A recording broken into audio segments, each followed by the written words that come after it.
주식 유통시장에서는 주식 거래를 원활히 하기 위해서 주식 거래 중개인을 두고 있습니다.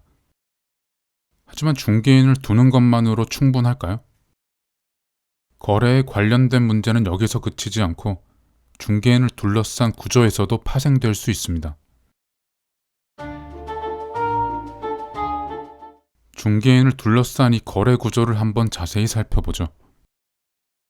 이 구조에서는 주주는 투자자의 정보를 알 수 없고 투자자는 주주의 정보를 알 수 없습니다. 반면 중개인은 주주에 대한 정보와 투자자에 대한 정보가 모두 모이는 위치에 있죠. 자연히 중개인은 이런 구조하에서 누가 가장 비싼 값에 주식을 구매하려고 하고 누가 가장 싼 값에 주식을 판매하려고 하는지에 대한 모든 거래 정보를 알 수 있게 됩니다. 게다가 이 정보는 아무에게도 공개되지 않고 오직 중개인만 알게 됩니다. 즉 중개인은 공개되지 않은 모든 정보를 독점하는 위치에 놓이게 되죠.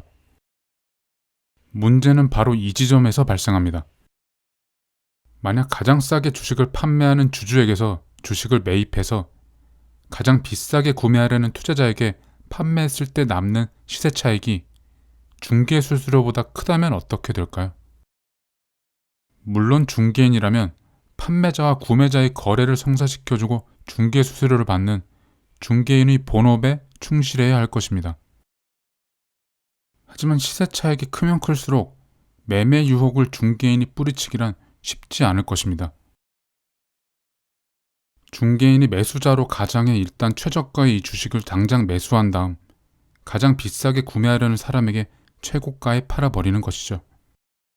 중개인들의 이런 행위가 시장에 만연해진다면 다수의 판매자와 구매자가 얻게 되는 이익이 줄어서 그만큼 손해를 보는 셈이 됩니다. 중개인에 의한 도덕적 해이가 주식 유통시장에 만연해지면 더 큰 문제도 발생할 수 있습니다. 부실한 회사의 주식이 거래될 수도 있습니다. 폐업 직전의 적자투성이 회사의 주주와 부도덕한 중개인이 모의해서 이 회사에 대한 정보가 전혀 없는 투자자들에게 주식을 팔아치워 버릴 수도 있습니다. 이렇게 되면 애꿎은 투자자들만 피해를 보게 되겠죠. 그렇다면 이런 위험을 해소시키려면 어떻게 해야 할까요? 우선 1차적으로는 부실한 회사의 주식을 걸러낼 수 있어야 할 것이고, 다음으로는 중개인이 몰래 거래에 나서지 못하도록 모든 거래 주문을 한데 모아서 거래 정보가 모두 공개된 상태에서 거래를 체결할 수 있도록 만들어야 할 것입니다.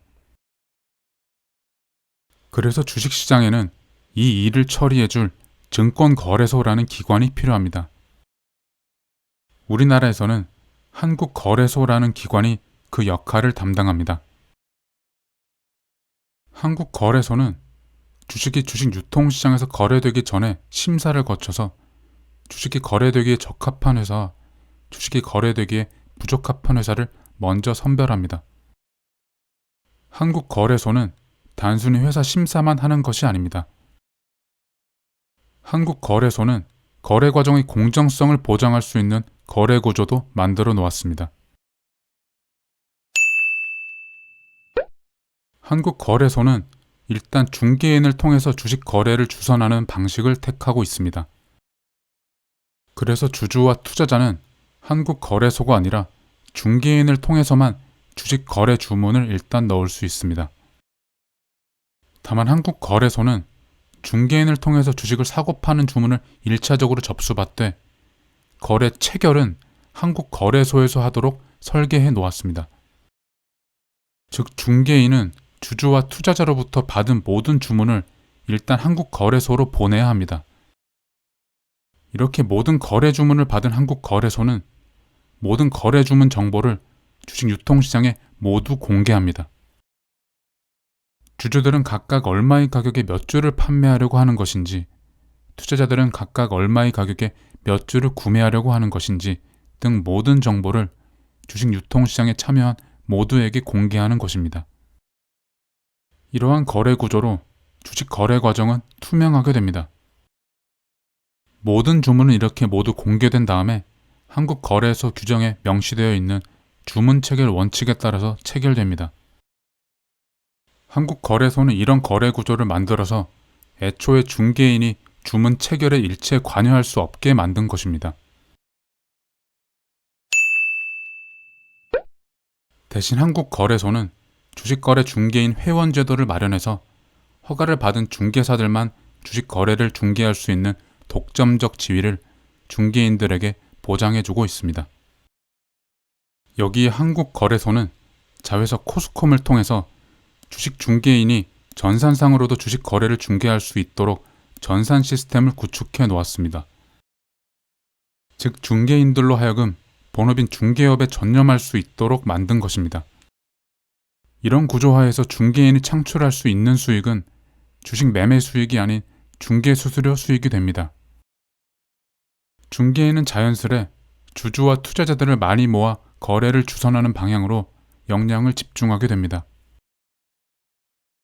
그래서 주식 유통시장에서 중개 업무를 담당하는 증권회사들은 좀 더 많은 주주와 투자자들이 주식을 쉽게 사고 팔 수 있도록 다양한 주식 주문 방법을 마련해 놓았습니다. 전국 곳곳에 증권사 지점을 설치하고 각 지점 창구에는 직원을 배치해서 주주와 투자자들이 직접 방문해서 주식을 주문할 수 있도록 해 놓았습니다. 또한 전화나 컴퓨터, 스마트폰 등 온라인상으로도 거래를 할 수 있도록 ARS, HTS, 어플리케이션 등등 여러 방법들을 마련해 놓고 주주와 투자자들을 맞이하고 있습니다. 이렇게 주식 유통시장에 한국 거래소가 있음으로써 주식 유통시장은 한층 더 안정될 수가 있습니다. 하지만 한국 거래소는 여기서 그치지 않았습니다. 한국 거래소는 여기서 한 걸음 더 나아가 아예 자체적으로 주식 유통시장까지 개설해서 더욱더 철저하게 관리할 수 있도록 만들었습니다. 그럼 한국 거래소가 설립한 그 주식 유통시장은 무엇일까요?